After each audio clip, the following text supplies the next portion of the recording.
Ce qui m'a plu, c'est que la population de Kalemi sait s'exprimer et s'est exprimée clairement. Et on a échangé positivement par rapport à mon thème qui était défis et perspectives de développement de la province du Tanganyika.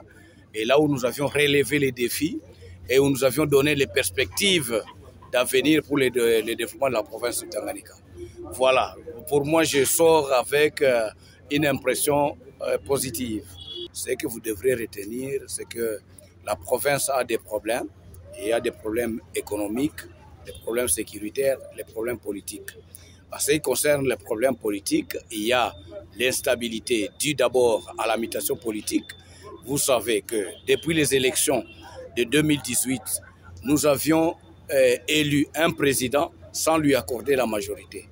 Et dans son fonctionnement, il devrait nécessairement avoir une coalition pour constituer cette majorité.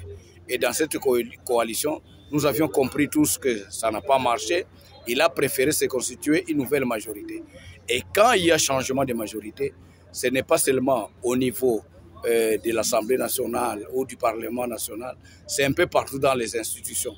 Voilà, c'est ce qui est arrivé, ce qui était normal.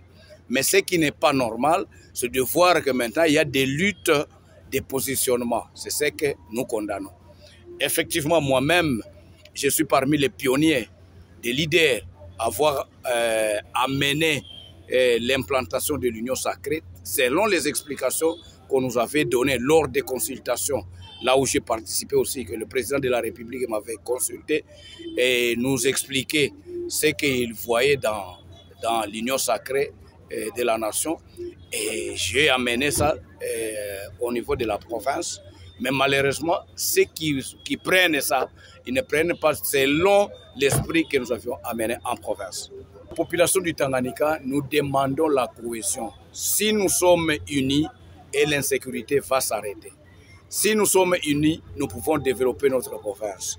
Si nous sommes unis, nous pouvons avoir même les principes, les fondamentaux de la province pour que chaque gouvernant qui arrive puisse savoir qu'il ne doit pas déroger à ça. Et quand il déroge, c'est toute la population qui va huer ces dirigeants-là, ou bien qui va se huer sur lui.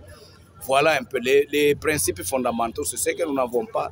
Nous sommes en train d'évacuer ou de naviguer à vue, ce qui n'est pas une bonne chose. Nous saluons et nous disons merci pour cette initiative parce que ça nous a permis, nous, population du Tanganyika, comme électeurs de députés nationaux mais aussi des députés provinciaux, de s'exprimer sur les défis tels que les termes étaient intitulés.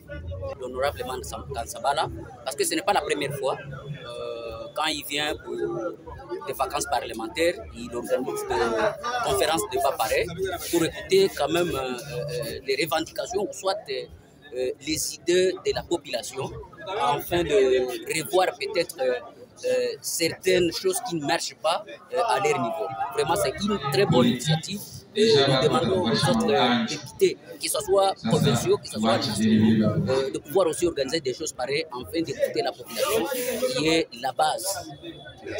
De très bonnes impressions, dans le sens que nous avons besoin de la crème et de cette information indispensable pour le développement du pays, comme pour le développement du Tanganyika. C'était le focus d'aujourd'hui. L'information, c'est, comme je dis, le quatrième pouvoir. Alors, quand on puise l'information à la source, c'est beaucoup mieux. Et après l'analyse des faits, il y a eu suggestion par l'honorable pour débloquer la situation en faveur du développement de la province de Tanganyika. Et ça, c'est positif.